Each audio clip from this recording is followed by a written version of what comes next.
नमस्कार मेरे किसान साथियों, आप सभी का स्वागत है इस वीडियो में। तो मेरे किसान साथियों, आज की जो वीडियो है वो तरबूज के ऊपर होने वाली है।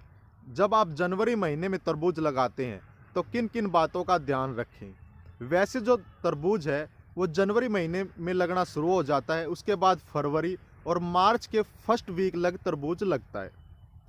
तो हम आज जो बात करेंगे वो जनवरी महीने में लगाए जाने वाले तरबूज की बात करेंगे। उनके लिए क्या सावधानियां रखें, मिट्टी कैसे होनी चाहिए, इसके अलावा कौन सी विधि सबसे अच्छी है और फंगस से बचाव के लिए आप क्या तरीके, क्या दवाई अपनाएं, इन सभी बातों का जिक्र मैं इस वीडियो में करूंगा।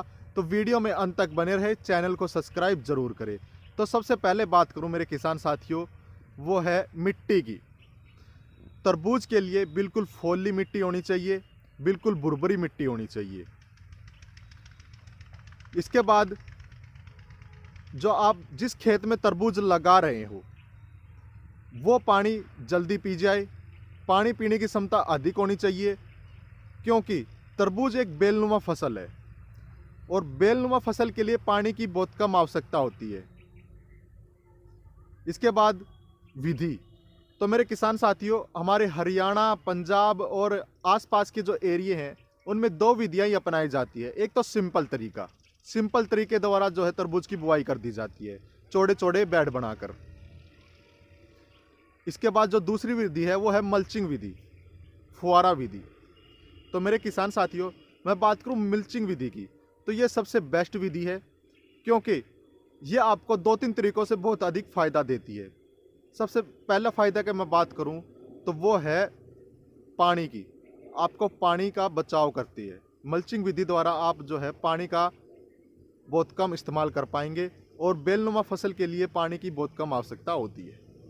इसके बाद अगर आप सिंपल तरीके से अपने खेत में तरबूज लगाते हैं तो उसमें घास हो जाता है और वो आपको पड़वाएंगे तो खर्चा अधिक आएगा। अगर मल्चिंग विधि द्वारा आप लगाते हो तो घास नहीं उगेगा और खर्चा कम आएगा।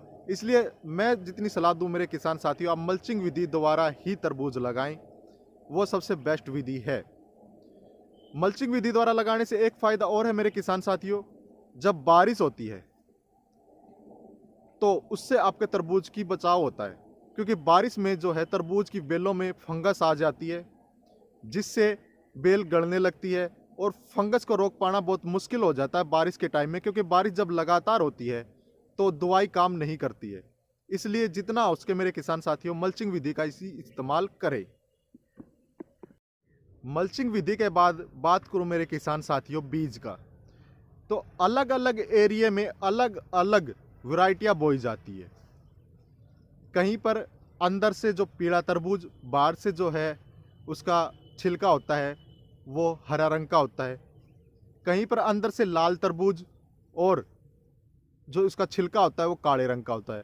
हमारे हरियाणा के लगभग एरिए में और हरियाणा के आसपास के जितने भी एरिए हैं वहाँ पर अंदर से लाल और बाहर से जो काला छिलका होता है उस तरबूज का प्रचलन सबसे अधिक है और मांग भी सबसे अधिक रहती है मार्केट में। बीज की बात करूं तो अलग अलग एरिया में अलग अलग बीज लगता है।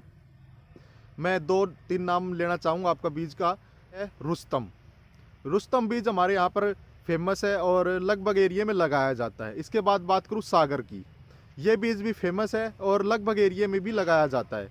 तो मेरे किसान साथियों, बीज अलग अलग एरिया में अलग अलग लगता है, क्योंकि हर एरिया का अपना मौसम होता है। कहीं पर ठंड अधिक होती है, कहीं पर कम होती है, कहीं पर तापमान अधिक होता है, कहीं पर कम होता है। इसलिए आप अपने एरिया के हिसाब से जो बीज का चुनाव कर सकते हैं। किसान साथियों, अगर बात करूं खर्चे की, अगर आप खुद तरबूज का बीज बोते हो तो 1 एकड़ में 10,000 से 12,000 खर्चा आ जाता है। अगर बात करूं नर्सरियों से लेने की, अगर आप नर्सरियों से जो है तरबूज की पौध तैयार की हुई लेते हो तो खर्चा 15,000 से 20,000 आ जाता है आराम से। किसान साथियों, अगर आप अपने खेत में तरबूज के बीज की चुबाई कर रहे हो तो कुछ बातों का ध्यान रखना बहुत ज़रूरी है। तरबूज के बीज में फंगस ज़्यादा आती है, अधिक मात्रा में आती है। तो फंगस के लिए आप बाउस्टीन या साफ जो है उस अपने बीज में मिलाकर उसको चुभवाएं अपनी ज़मीन में। इसके बाद जो तरबूज का बीज होता है उसमें चूहे अधिक लगते हैं। आप बीज अपनी ज़मीन में चोप देंगे, 1-2 दिन बाद जो है आप पानी दे देंगे तो भी तरबूज में चूहे लगने शुरू हो जाते हैं और उस बीज को निकाल कर खा जाते हैं। इसलिए चूहों की रोकथाम के लिए चूहा कीटनाशक आता है उसका इस्तेमाल करें, या कोई भी कीटनाशक बदबूदार जैसे मोनो है, 505 है, उसमें मिलाएं और फिर आप बीज का चुभाव करें ताकि उसमें जो है चूहे ना लगे। तो मेरे किसान साथियों, आज की वीडियो में इतना ही। अगर आपको वीडियो पसंद आती है तो चैनल को सब्सक्राइब जरूर करें, बेल आइकन को ऑन करके रखें ताकि आने वाली वीडियो का नोटिफिकेशन मेरे किसान साथियों को मिल सके। धन्यवाद किसान साथियों, मिलते हैं अगली वीडियो में।